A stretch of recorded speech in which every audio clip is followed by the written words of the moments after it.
What's up everyone, welcome back to yet some more Reddit stories about entitled people, insane people, and all that kind of stuff. So as usual, make sure to subscribe if you haven't yet for more Reddit content, and we're getting right into today's stories.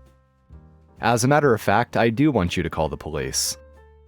I've been volunteering for a charity walk event for a few decades that hosts anywhere from 600 to 2,600 people.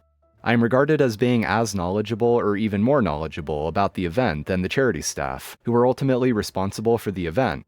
When needed, I am trusted to act in the event's best interests and to do the right thing.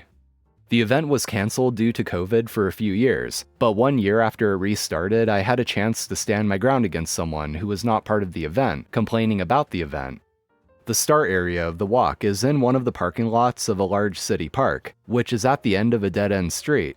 The park area is open to the public, but the charity has a permit to use the area and the parking lot.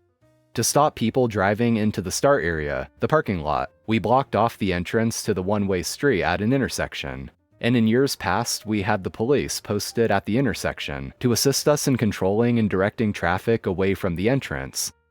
About halfway through the event, a guy comes riding his bicycle down the road with his son and asks to speak to someone in charge of the event.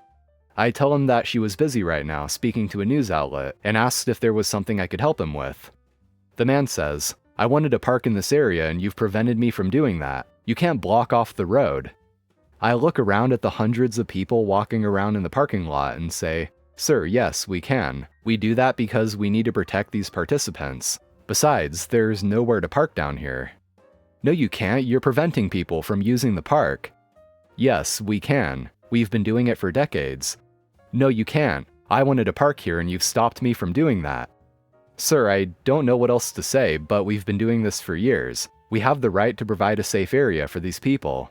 "No, you can't. Do you want me to call the cops?" In the past few years, I've come to the realization that when people say this, it's as a last resort to get their way. They think you're going to back down because of the implication that you're doing something wrong and that you're going to get in trouble with the police, regardless of if you're doing something wrong or not. I paused for a second or two while I processed the situation and resolved to not give in to the fear of the police being called on us, and calmly replied, "Actually, yes, I do want you to call the cops." There was a pause as he was processing my response, which was obviously the opposite of what he expected or wanted. In the first moment, he was slightly shocked and taken aback. The next moment, he was visibly angry that he was not getting his way, and then without another word, he angrily rode away with his son. That moment was such a confidence booster for me. Delete the legacy knowledge department? Okay. A former employer has decided to shoot themselves in the foot with a bazooka. I thought I'd share it here so you can laugh at them too. In a nutshell, the business built its own in-house software which is designed to cover all aspects of the business. From invoicing, tracking stock, creating reports, semi-automating direct debit billing, and virtually everything else, 1,000 sub-areas. As such, the business ended up with 3 IT departments. One was more hardware issues and basic IT issues. There was the medium IT department who could fix small issues within specific sub-areas of the software, and the legacy team who worked on the rawest base level of the software and had kept it functioning for over 20 years. In an effort to cut costs, the senior management decided that the legacy team was no longer required, as they were creating a whole new software anyway and would be ditching the old one, quote, within a year or so. In doing so, they also insisted that the large office the legacy team occupied was completely emptied. This included several huge filing cabinets of paperwork, comprising of dozens of core manuals, and countless hundreds of up-to-date how-to-fix documentation pieces, as well as earlier superseded documents they could refer back to, too. The legacy team sent an email to the seniors basically saying, "Are you sure?"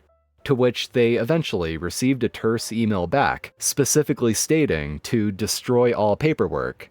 They were also ordered to delete all digital files, to free up a rather substantial amount of space on the shared drive, and wipe their computers back to factory settings. So it was all shredded, the files erased totally, and the computers wiped. The team removed every trace of their existence as ordered, and left for greener pastures. It's been 3 months, and there was recently a power outage which has broken something in the rebooted system. The company can no longer add items into stock, which means invoicing won't work. as the system reads as "can't sell what we don't have." In turn, this means there's no invoices for the system to bill.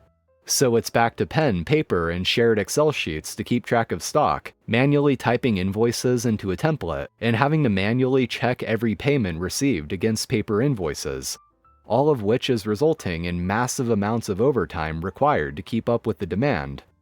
The company has reached out to the legacy team, but they've all said without the manuals they were ordered to destroy or erase, they're not sure how to fix it. The new system is still at least a year out.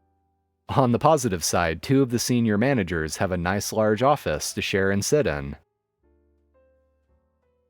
I did in fact need to go to the ER. One day I was visiting my boyfriend, August 2020 to be exact, so COVID was still majorly affecting everyone's day-to-day lives, which plays a role later on in the story. Anyway, I started getting extreme chills.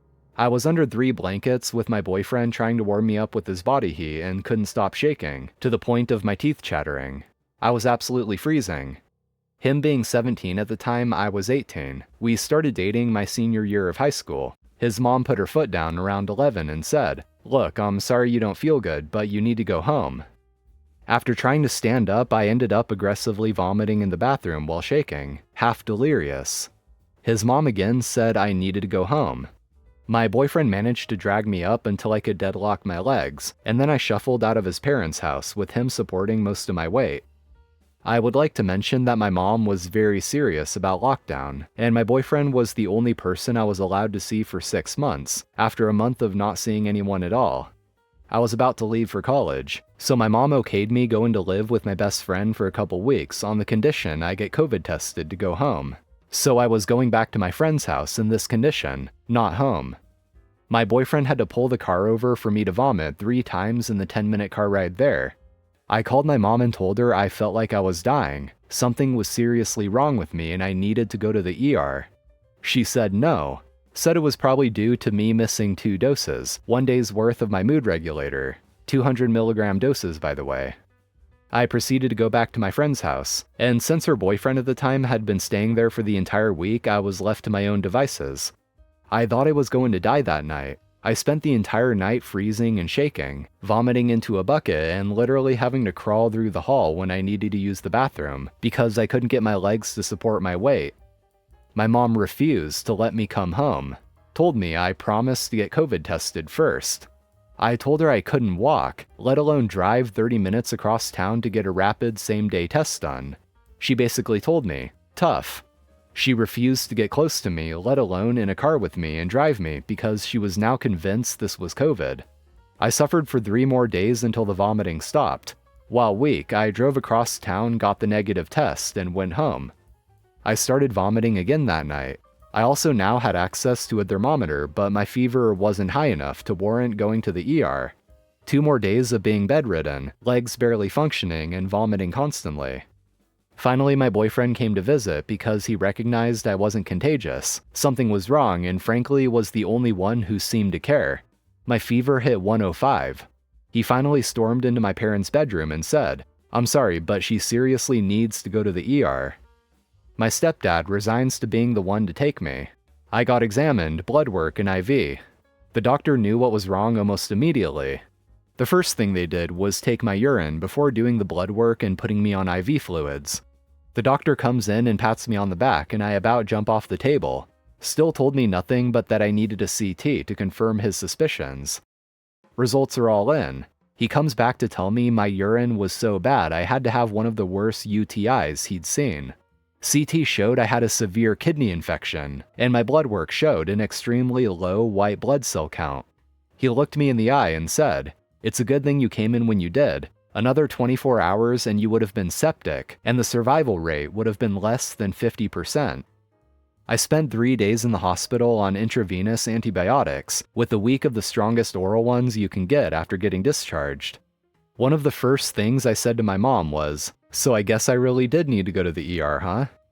Needless to say, my mom takes my illnesses and ailments almost too seriously now. Neighbor from hell gets evicted.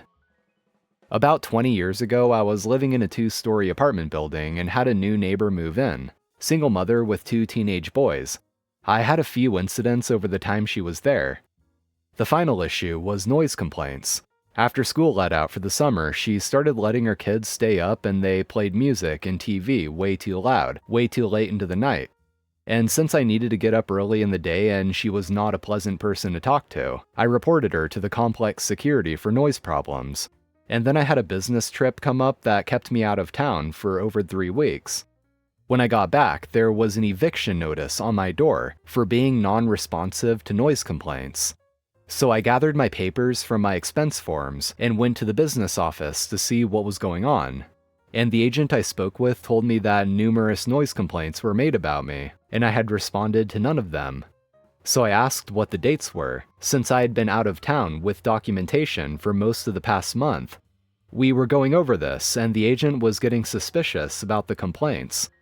Then the other agent/property manager got a call and told the agent I was working with that the guy in my apartment building was doing it again. So I asked what I was doing, and she said, "Your music is too loud." I told her I had nothing turned on in my place, so either she was getting a bad call or someone broke into my unit while I was in the office. And the agent I was working with told her that I had hotel and restaurant receipts showing I was a few hundred miles away when all of the other complaints had been made this month. The 3 of us went to my apartment and surprise, no noise at all. So we went back to the office, they revoked the eviction, and gave the lady above me a 14-day eviction notice for filing false complaints on top of her other behaviors. I went on another trip, and when I got back a couple of weeks later, the place was vacant. Anyway guys, that's all for today. Thank you for watching, I appreciate it. If you enjoyed, be sure to hit that like button and subscribe to the channel if you haven't already for more Reddit content like this. So take care everyone, and I'll see you in the next one.